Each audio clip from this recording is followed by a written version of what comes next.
Padre eterno, Señor, gracias te damos, Dios, por un día más que nos permites estar aquí, que tenemos la oportunidad de poder compartir tu palabra, porque ese es el llamado que nos has hecho y la gran comisión que has dejado para tu iglesia. En tus manos ponemos este tiempo, Dios, te rogamos que en nuestros corazones siembres tu palabra para que podamos utilizarla en el momento en que tú nos muestres que vamos a hacerlo. En el nombre de Cristo Jesús te lo rogamos y te agradecemos, Señor. Amén. Abran sus Biblias en el Evangelio de Mateo 21. ¿Qué quiere decir Hosana?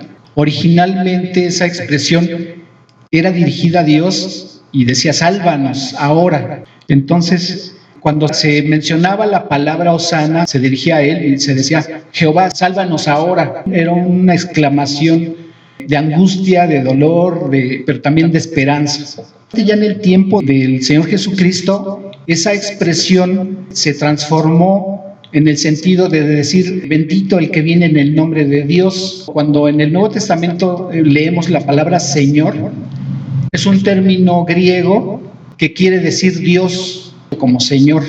Cuando se lee Señor, se está haciendo la referencia a Dios. Cuando hemos visto algún video, alguna película de esa escena, lo vemos como algo alegre, como algo que la gente esperaba. Pero si no tenemos el contexto de lo que sucedió antes, no podemos percibir por qué la gente recibió al Señor Jesucristo así. Hay un subtítulo antes de empezar el capítulo 21. En Jerusalén. Bueno, esos subtítulos a los editores se les ocurrió ponerlo para dividir los textos y que fuera un poco más comprensible para nosotros de saber, aquí se habla de esto, pero en realidad sería una entrada triunfal. En el Nuevo Testamento se habla de 4 evangelios. Quiere decir que hubo 4 escritores que escribieron sobre el evangelio, pero manejan una percepción diferente. La Biblia jamás se contradice. Hay pasajes que, por ejemplo, hablan del mismo tema. Si yo me voy al Evangelio según San Marcos y busco este capítulo, a donde habla de la entrada del Señor Jesucristo a Jerusalén, va a haber cosas que no los menciona Mateo. Si me voy al Evangelio según el escritor Lucas, va a haber cosas que él menciona y que no mencionan los otros evangelios. Y si me voy al Evangelio de Juan, lo mismo va a pasar. Tienen el mismo título, los conocemos como pasajes paralelos. Un ejemplo, si vemos las noticias en el canal 2 y vemos la misma noticia en el canal 13 o en el canal 28, la misma noticia la van a manejar con algunos detalles de forma diferente. Algunos van a ser más detallados y otros se van a enfocar a otro tipo de comentarios sobre la misma noticia. Esto es lo que pasó en los evangelios. Entonces, no se contradice. Si hay algo que es diferente, es complemento. Lo vamos a ver. ¿Qué pasa con la entrada del Señor Jesucristo en Jerusalén? Había habido varios eventos antes. ¿A qué vino el Señor Jesucristo? ¿Qué es lo que hizo durante su ministerio? Fueron 3 años. Él fue crucificado a los 33 años. Predicaba la palabra de Dios, hacía milagros.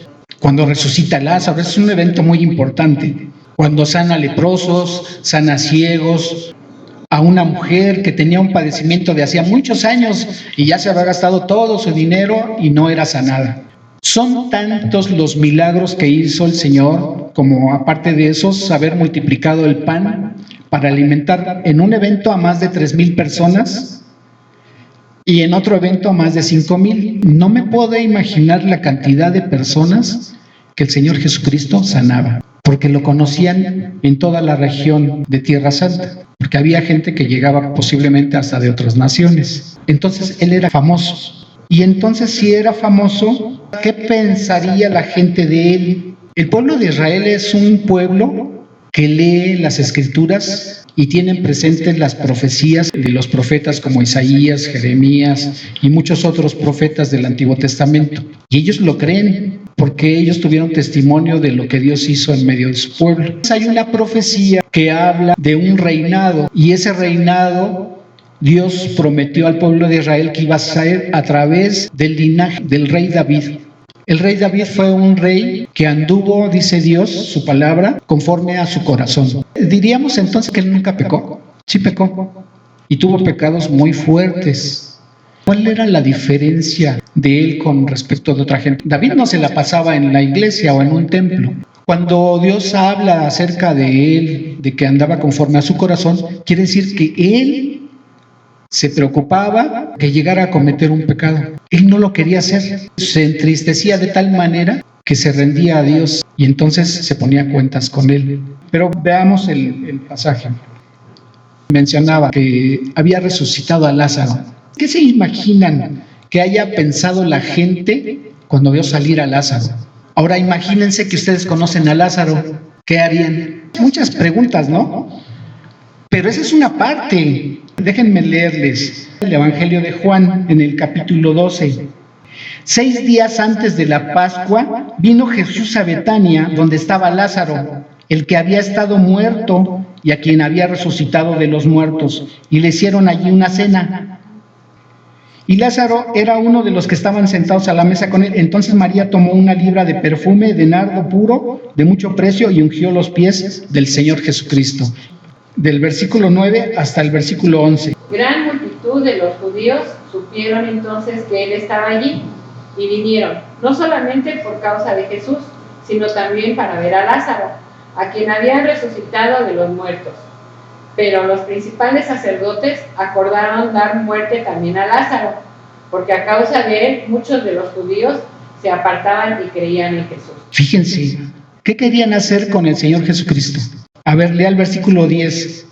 Pero los principales sacerdotes acordaron dar muerte también a Lázaro. Los principales sacerdotes querían matar al Señor Jesucristo y a Lázaro, porque la gente estaba creyendo en él.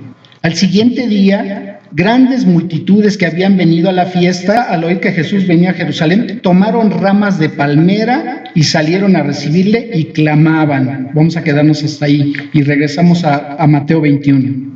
Dice la palabra: cuando se acercaron a Jerusalén y vinieron a Betfagé, al monte de los olivos, Jesús envió 2 discípulos diciéndoles: id a la aldea que está enfrente de vosotros y luego hallaréis una asna atada y un pollino con ella. Desatadla y traédmelos. Y si alguien os dijera algo, decid: el Señor los necesita y luego los enviará. Todo esto aconteció para que se cumpliese lo dicho por el profeta, cuando dijo: decid a la hija de Sión, he aquí tu rey viene a ti, manso y sentado sobre una asna, sobre un pollino, hijo de animal de carga.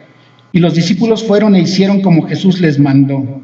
Y trajeron el asna y el pollino, y pusieron sobre ellos sus mantos, y él se sentó encima. Y la multitud, que era muy numerosa, tendía sus mantos en el camino, y otros cortaban ramas de los árboles y las tendían en el camino. Estas personas estaban recibiendo al Señor Jesucristo como un rey. ¿Por qué tenía que venir el Señor montado en un pollino? El pollino es un burrito y la asna es su mamá. Ese pollino, ese burrito, jamás lo había montado nadie. Normalmente en las películas nada más vemos al burrito.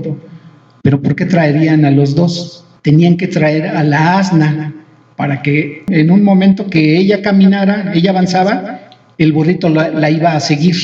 Por eso dice: desatadlos y traédmelos. Y la gente iba delante y la que iba detrás clamaba diciendo: Hosana al Hijo de David. Bendito el que viene en el nombre del Señor, Hosana en las alturas. Si vemos allí en Mateo 21, cuando dice Hosana al Hijo de David, pero si lo comparamos con Marcos 11, el escritor bíblico dice: bendito el reino de nuestro padre David que viene.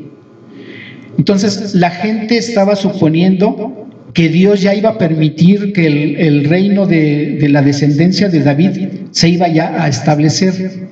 ¿Qué era lo que estaba viviendo en ese momento Jerusalén, en el tiempo del Señor Jesucristo, de la nación romana? Los hostigaban cobrándoles excesivos impuestos y otra serie de cosas con que los gobernaban ellos.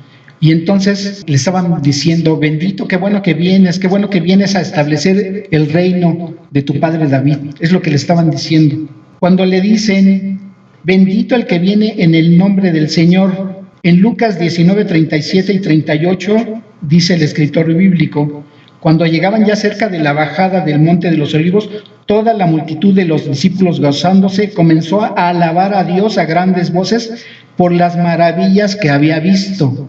Entonces, mientras había una gente que gritaba: qué bueno que vienes en el nombre del Señor para establecer el reino de David tu padre, es lo que le estaban diciendo con ese hosana, otros estaban alabando a Dios por todo lo que había visto que había hecho el Señor, por todos los milagros, y entre ellos el haber resucitado a Lázaro. A ellos les quedaba claro que él venía de parte de Dios, porque nadie puede resucitar a otra persona.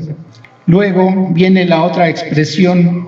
Cuando entró en Jerusalén, toda la ciudad se conmovió diciendo: ¿quién es este? Y la gente decía: este es Jesús, el profeta de Nazaret de Galilea. En Lucas 19, 41 al 44 dice: y cuando llegó cerca de la ciudad, al verla, lloró sobre ella. Hay dos pasajes a donde habla la palabra de Dios que el Señor Jesucristo lloró. Una, cuando va a resucitar a Lázaro y ve que hay gran dolor a él se conmueve de tal manera, la Biblia dice que el Señor Jesucristo lloró, se conmovió del dolor que estaban pasando las personas que amaban a Lázaro. Y la segunda vez que habla la Biblia que el Señor Jesucristo lloró es cuando va entrando ya a Jerusalén. Hace rato veíamos que la palabra de Dios dice que el Señor Jesucristo dice: yo pongo mi vida y la vuelvo a tomar. Él sabía que iba a ser crucificado, a eso venía. Fíjense que hay un pasaje a donde el Señor Jesucristo le pregunta a sus discípulos: ¿quién dice la gente que soy? Y ya le empiezan a decir sus discípulos: unos dicen que eres Elías el profeta, otros dicen que eres Juan el Bautista. Y luego pregunta a ellos: ¿y ustedes quién dicen que soy? Traducido de otra manera sería: ¿y para ustedes quién soy? Y entonces el apóstol Pedro dice: tú eres el Cristo, el Hijo del Dios viviente. Bien por ti, le dice, bienaventurado eres, porque no te lo reveló ni carne ni sangre, sino mi Padre que está en los cielos. Le está diciendo el Señor Jesucristo a Pedro: lo sabes porque Dios te dio ese entendimiento, Dios te dio ese conocimiento. Y entonces es cuando les dice él a sus discípulos que va a ser crucificado. Entonces no estaba llorando por él. ¿Qué hubiera pasado si el Señor Jesucristo no hubiera sido crucificado?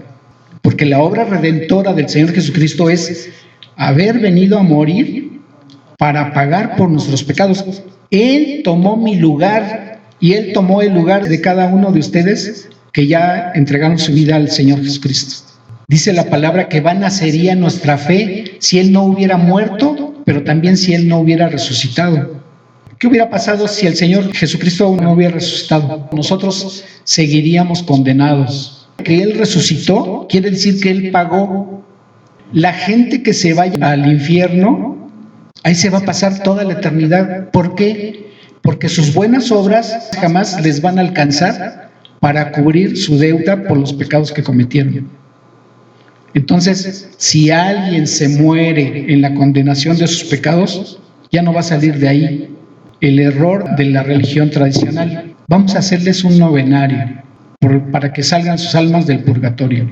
Eso no está en la Biblia. Una Biblia católica jamás dice eso. Los rezos de una persona en favor de alguien que ya murió en un novenario no sirven ni hacerles una misa. Cuando a alguien se le pregunta: oye, ¿a dónde te gustaría pasar la eternidad? ¿Con Dios o en el infierno? No sé a dónde me mande Dios. Déjame decirte que la decisión es tuya. Dios no va a decidir por ti. Nadie puede decir: Dios lo mandó al infierno. No, Él se mandó. ¿Por qué? Dios nos da libre albedrío para poder decidir. Y entonces la decisión de a dónde vamos a pasar la eternidad es de nosotros aquí durante nuestra vida. Pero ¿qué pasa? Que muchas personas se avergüenzan de que los vean con una Biblia, se avergüenzan de que alabemos a Dios, se avergüenzan de que, oye, ya cambiaste de religión. A mí me decían, en el trabajo, un hermano en la fe me compartió el evangelio y yo lo creí. Yo era católico, me fui caminando una vez desde aquí de Nesa a la villa. ¿Y de qué me sirvió? Pues nada más me cansé. Bueno, conocí algunas calles. Va a ser difícil que las personas entiendan, porque tienen un velo espiritualmente. Cuando nosotros queremos que alguien sepa de Dios, lo primero que se les comparte es el evangelio. ¿Ven ese cable que está colgando allá? Es como conectarlos a la luz. Ya puedes prender, ya vas a entender. Si no tienes el Evangelio, no vas a entender lo que dice la Biblia. ¿Por qué? No tienen la vida que da Dios después de entregarle nuestra vida a Dios. Regresamos al pasaje. Entonces, Él no lloró porque iba a ser crucificado. Lloró porque la gente, su pueblo, el pueblo de Israel, no entendió, no les quedó claro a qué había venido Él. No entendieron. A pesar de que el Señor muchas veces les dijo que era Dios. ¿Se los dijo? Sí, se los dijo abiertamente. Alguien le preguntó: Señor, muéstranos al Padre. Y el Señor, ¿qué les contestó? Dice: si me han visto a mí, han visto al Padre. ¿Qué le estaba diciendo? Yo soy Dios, me están viendo aquí. Si una persona me hubiera dicho a mí, yo soy Dios, le diría yo: demuéstralo. Él se los estaba demostrando, a pesar de que también estaba escrito en las Escrituras que Él iba a morir crucificado, lo cumplió. Si una persona hubiera dicho: yo me voy a hacer pasar por el Mesías y voy a decir que yo soy el Cristo, ¿qué tendría que haber acomodado? Todas las circunstancias alrededor de su vida para llevarlo a que lo crucificaran y decir que sí era Él. Pero ¿se imaginan cuántas cosas tendría que haber puesto de acuerdo para haber cumplido? Hubo 300 profecías que Él cumplió. Él le dijo a sus discípulos: voy a morir crucificado. ¿Saben cuántas veces los judíos intentaron matarlo a Él? Varias veces. En una ocasión quisieron arrojarlo a un despeñadero. ¿Qué hubiera pasado si Él no hubiera controlado la situación? Ahí se hubiera muerto y entonces ya no fue el Mesías, porque ya no se cumplió la profecía. Otra forma en que juzgaba la gente a quienes blasfemaban contra Dios era apedrearlos. A Él lo iban a apedrear. Sin embargo, no pudieron hacerlo. ¿Por qué? Porque la Escritura se tenía que cumplir. Todo lo que Dios permitió en la vida de Cristo estaba escrito. Todo lo que estamos viviendo, Dios ya lo sabe. Dios ya lo vio en el pasado. ¿Por qué? Porque Él conoce todo. Entonces, por ejemplo, hace rato que leímos la profecía de Isaías, capítulo 53, esa profecía tiene 2700 años. ¿Cómo sabía el Señor Jesucristo que podía cumplirse en su persona esa profecía? Forzosamente tenía que ser Dios. El Señor Jesucristo se conmovió por su pueblo, porque no habían entendido que Él no venía a establecer un reino terrenal. La gente tenía intereses, porque los alimentaba, porque los sanaba, porque vivían bajo el yugo de los romanos. Y ellos pensaban que Él venía a sanarlos, que Él venía a alimentarlos y que Él venía a ser su rey, pero aquí en la tierra. Y no entendieron que Él venía a salvarlos. La gente que vive en la religión no entiende por qué. El Domingo de Ramos, no entienden por qué la gente del pueblo de Israel hizo eso. Lo estamos leyendo aquí en la Escritura. Vayan al Evangelio de Juan, en el capítulo 1, los versículos, el 1 y el 2. En el principio era el Verbo, y el Verbo era con Dios, y el Verbo era Dios. Este era en el principio con Dios. El versículo 4. En Él estaba la vida, y la vida era la luz de los hombres. Versículo 9. Aquella luz verdadera que alumbra a todo hombre venía a este mundo. En el mundo estaba, y el mundo por Él fue hecho. ¿Quién hizo el mundo? El Señor Jesucristo. Pero el mundo no le conoció. Fíjense que cuando habla aquí esa palabra de no conocer, no quiere decir que no sabían quién era Él. Se estaba refiriendo a que la gente no tuvo un trato o una relación personal con Él. Cuando nosotros compartimos el Evangelio, decimos: no es que tenemos una religión, nosotros tenemos una relación personal con Él. Y no es que yo lo vea, pero yo sé que Él está a mi lado. Y yo sé que si pongo en oración algo a Él en su nombre, Él me escucha.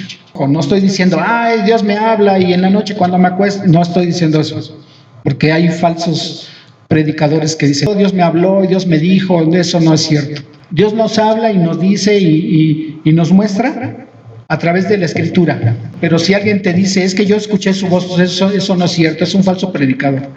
Entonces, ellos no tuvieron una relación estrecha con él, no lo conocieron. Dice el versículo 11, a lo suyo vino, ¿y los suyos qué? No lo recibieron. Oye, pero es que vimos que le agitaban las palmitas y los ramos y le ponían sus ropas para que pasara. No, eso no era recibirle. Ellos esperaban que les solucionara sus problemas, los problemas que estaban viviendo, del yugo romano, de enfermedades y de alimentación. Pero no esperaban depender de él como Dios. ¿Por qué? Porque cuando nosotros queremos depender de él como Dios, tenemos que obedecerlo. Y eso cuesta trabajo. Y entonces hay personas que les gusta vivir su vida conforme a una religión tradicional. ¿Por qué? Porque ahí no les van a decir nada. Oye, ¿tengo que obedecerlo? Pues si amas a Dios, sí. Porque ahí vas a mostrar tu amor a Dios, no para ganarte el cielo, pero sí para mostrar tu amor a Dios por lo que Él hizo por ti. Versículo 12, ¿qué dice alguien que lo quiera leer? Mas a todos los que lo recibieron, a quienes creen en su nombre, les dio potestad de ser hechos hijos de Dios. Entonces, por eso nosotros decimos, es que tienes que recibirlo. Si quieres ser hijo o hija de Dios, tienes que recibirlo en tu vida. Entonces nosotros somos hijos de Dios porque lo recibimos. Y Él nos recibió, así como estábamos de sucios, así como éramos sus enemigos. ¿Por qué? Porque habíamos transgredido su ley. Y Él nos recibió. Y entonces nosotros le correspondemos recibiéndolo, por lo que Él hizo por nosotros. Y el versículo 13, ¿qué dice? Estos no nacieron de sangre, ni por voluntad de carne, ni por voluntad de varón, sino de Dios. Mucha gente dice que todos somos hijos de Dios. No, ¿ya lo recibiste? No, entonces no eres hijo de Dios. Lo dice la palabra. ¿Y de quién es la palabra? De Dios. Versículo 18, ¿qué dice? A Dios nadie lo vio jamás. El unigénito Hijo que está en el seno del Padre, Él le ha dado a conocer. Oye, ¿conocieron a Dios? Sí, sí lo conocieron en persona. El Señor lo dio a conocer a través de su persona. Porque ahí se mostró el amor de Dios a la humanidad, se mostró la misericordia de Dios a través del Señor Jesucristo en su persona. Vean qué dice el versículo 14. Y aquel verbo fue hecho carne y habitó entre nosotros, y vimos su gloria, gloria como el del unigénito del Padre, lleno de gracia y de verdad. A Él no le faltaba la gracia con la que mostró su misericordia a la humanidad. Tampoco se le pudo decir que era un mentiroso. ¿Y quién es el único que no miente? Dios. Regresamos a nuestro pasaje, Mateo 21. Y entró Jesús en el templo de Dios y echó fuera a todos los que vendían y compraban en el templo y volcó las mesas de los cambistas y las sillas de los que vendían palomas y les dijo, escrito está, mi casa, casa de oración será llamada, mas vosotros la habéis hecho cueva de ladrones. Fíjense, ¿cómo empieza el versículo 12? ¿A dónde entró el Señor? En el templo de Dios. ¿Qué dice en el versículo 13? ¿La casa de quién? ¿Y entonces quién era Él? Dios. Les estaba diciendo, esta es mi casa. Y ellos sabían que era el templo de Dios. ¿Qué les estaba diciendo? Soy Dios. ¿Sí? Mas vosotros la habéis hecho cueva de ladrones, y vinieron a Él en el templo ciegos y cojos y los sanó. ¿Y saben por qué dice aquí que vinieron a Él en el templo ciegos y cojos y los sanó? Los religiosos judíos, el pueblo judío, tenía la idea de que si alguien tenía un defecto físico, era porque había pecado o él o sus papás. Entonces, no admitían a gente que estuviera leproso, a gente que estuviera cojo, a gente que estuviera ciego o a gente que estuviera inválida. Porque decían, es muy pecador que no entre aquí en el templo. Pero el Señor desaloja a los que estaban haciendo negocios ahí en su casa y permite que entraran las personas inválidas, ciegas, cojas. Y entonces Él los sanaba. ¿Y qué estaba mostrando? Su misericordia, la misericordia de Dios. Y vinieron a Él en el templo ciegos y cojos y los sanó. Pero los principales sacerdotes y los escribas, viendo las maravillas que hacía y a los muchachos aclamando en el templo y diciendo, Hosana al Hijo de David, se indignaron y le dijeron, ¿oyes lo que estos dicen? Y Jesús les dijo, sí, ¿nunca leíste? De la boca de los niños y de los que maman perfeccionaste la alabanza. El Señor Jesús les dijo, sí, nunca leíste, o sea, les está reclamando, no estudiaste en el Antiguo Testamento, no estudiaste en los Salmos, no estudiaste en la Escritura, que de la boca de los niños y de los bebés perfeccionó Dios la alabanza. En Marcos, capítulo 11, versículo 18. Y lo oyeron los escribas y los principales sacerdotes, y buscaban cómo matarle, porque le tenían miedo, por cuanto el pueblo estaba admirado de su doctrina. ¿Cuántas veces los sacerdotes que decían adorar a Dios querían matarlo? Mateo 21, el versículo 23. Cuando vino al templo, los principales sacerdotes y los ancianos del pueblo se acercaron a él mientras enseñaba y le dijeron, ¿con qué autoridad haces estas cosas? ¿Y quién te dio esta autoridad? ¿Qué le estaban diciendo? Nosotros somos aquí los principales sacerdotes. ¿Por qué vienes tú y desechas a estos, sanas a otros? ¿Quién te dio la autoridad? ¿Quién te dio permiso? Es lo que le estaban reclamando. Y entonces les contesta, versículo 24, yo también os haré una pregunta, y si me la contestáis también yo os diré con qué autoridad hago estas cosas. ¿El bautismo de Juan, de dónde era? ¿Del cielo o de los hombres? Ellos entonces discutían entre sí diciendo, si decimos que del cielo nos va a decir, ¿por qué no le creísteis? Y si decimos que de los hombres, tenemos al pueblo en contra, porque todos tienen a Juan por profeta. Le respondieron a él, no sabemos. Sí sabían, pero no quisieron decirle. Y entonces él les regresa la pregunta, entonces tampoco yo les voy a decir con qué autoridad hago estas cosas. Porque entonces les tenía que quedar claro a ellos que él venía de parte de Dios. Vámonos al versículo 33. Oíd otra parábola. Hubo un hombre, padre de familia, el cual plantó una viña, la cercó de vallado, cavó en ella un lagar, edificó una torre y la arrendó a unos hombres labradores y se fue lejos. Cuando se acercó el tiempo de los frutos, envió a sus siervos a los labradores para que recibiesen sus frutos. Mas los labradores, tomando a los siervos, a unos golpearon, a otros mataron y a otros apedrearon.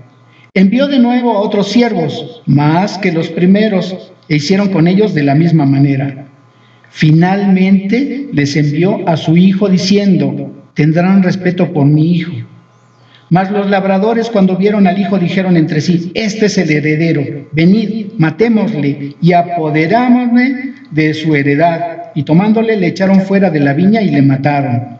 Cuando venga pues el señor de la viña, ¿qué haremos con aquellos labradores? Le dijeron, a los malos destruirá sin misericordia y arrendará su viña a otros labradores, que le paguen el fruto a su tiempo.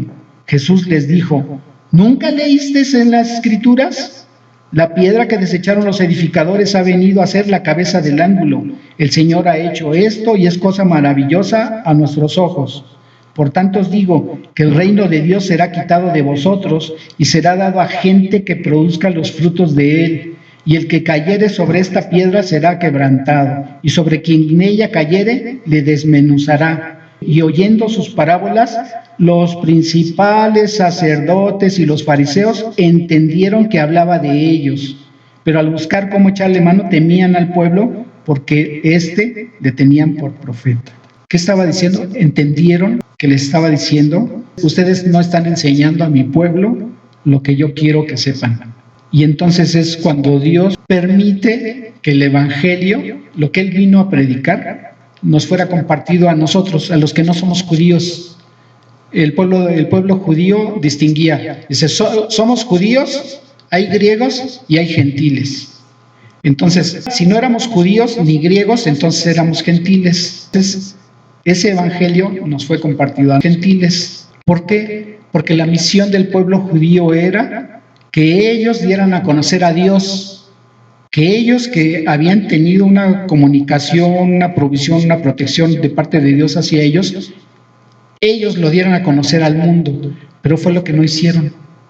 Entonces eso lo dejó a nosotros. De esta prédica, ¿qué nos debe de quedar claro? El Señor Jesucristo vino a hacer una obra redentora, a pagar por nuestros pecados.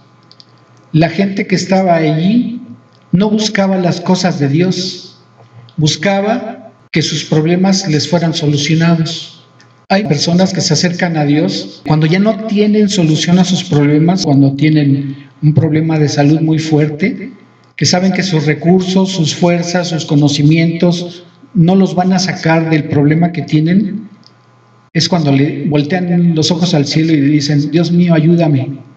¿Qué es lo que quiere Dios? Que busquen a Dios porque les va a solucionar un problema más grande. Un problema de salud o de enfermedad o de padecimiento o económico que pasemos aquí en la tierra va a ser temporal. El problema más grande que tiene la humanidad es ¿a dónde va a pasar la eternidad? Ese es un problema tremendo que nadie lo puede solucionar más que Dios. Y eso es lo que Dios quería que se diera cuenta el pueblo. ¿Van a volver a conocer el pueblo judío a Cristo? Sí lo van a conocer, pero ellos quedaron cegados de su entendimiento cuando esta misma gente que lo recibían a él como rey, unos días después estaban gritando: crucifícalo, y estaban permitiendo que fuera liberado un delincuente a cambio de él.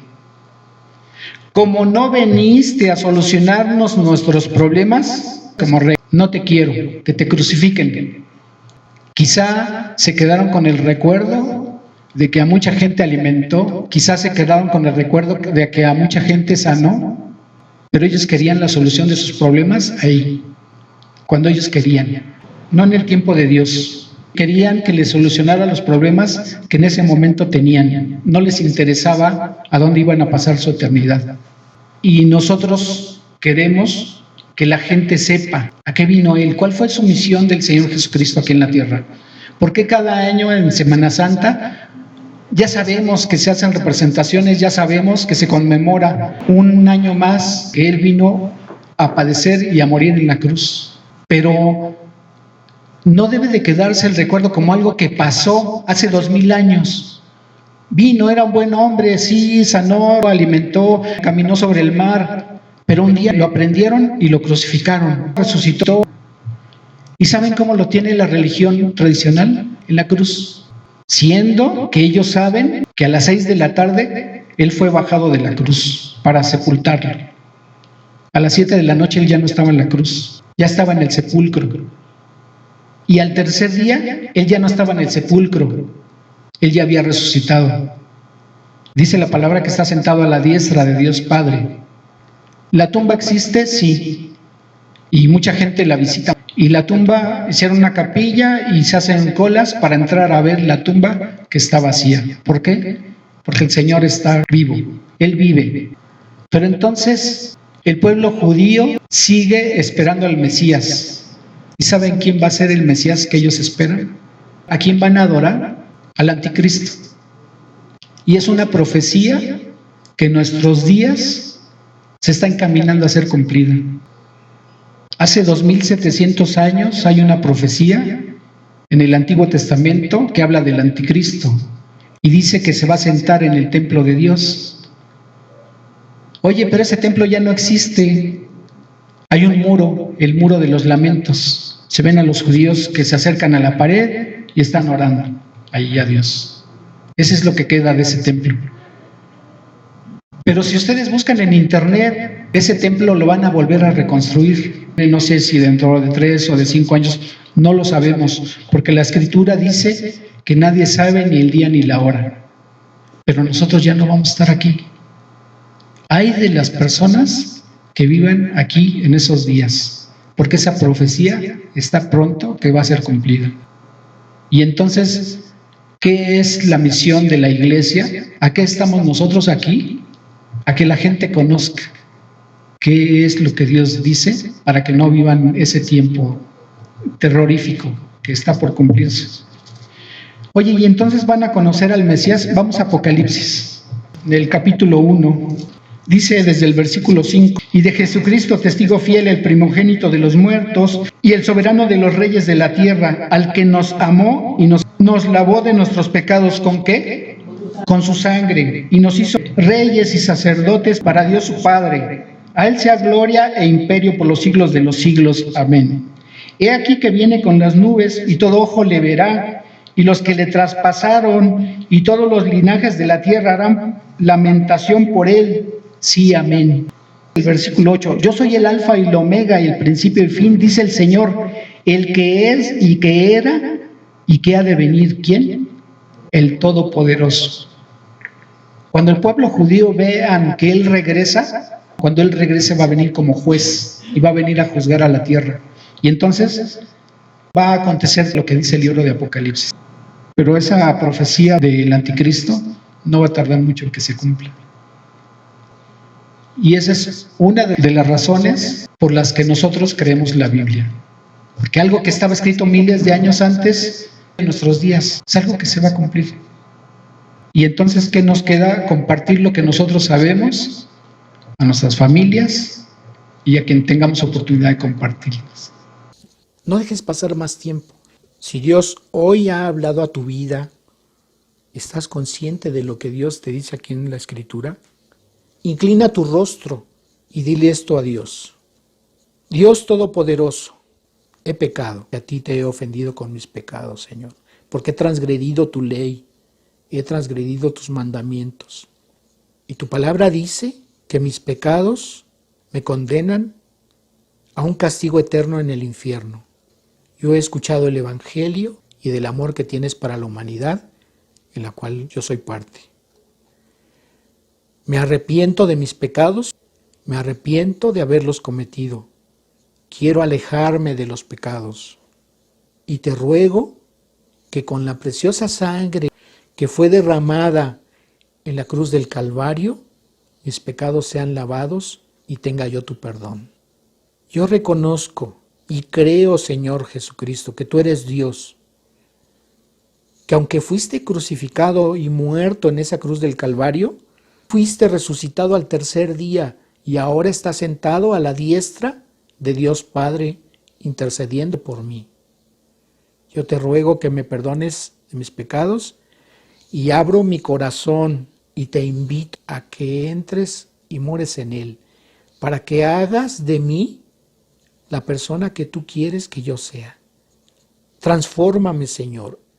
Haz cambios en mi vida y que yo pueda ser testimonio a los demás de que he nacido de nuevo. Y sé que cuando tú me llames a tu presencia, voy a estar delante de ti, Señor, postrado a tus pies, agradeciéndote lo que hoy has hecho por mí, un hijo tuyo. Gracias, Dios eterno. En el precioso nombre de Cristo Jesús. Amén. Sí, vamos a orar. Padre Santo, tu palabra es más cortante aún que una espada de doble filo, que discierne los pensamientos y nuestros corazones hasta partir el alma. Gracias por revelarnos a través de tu palabra, tu voluntad para con los hombres que moramos en este mundo. Señor, sabemos que tu palabra se sigue cumpliendo. Te rogamos que tú nos des el valor de poder compartir el Evangelio. Es terrible saber que sabemos la verdad y no compartirla. A mucha gente no le agrada que se hable del infierno, pero tu palabra lo dice. ¿A dónde va a pasar la eternidad las personas que no entregan su vida a ti? Te agradecemos, Señor, porque has tenido misericordia de nosotros y te rogamos que nos hagas ser testigos tuyos para compartir de tu palabra. Te agradecemos este tiempo en el nombre de Cristo Jesús. Amén.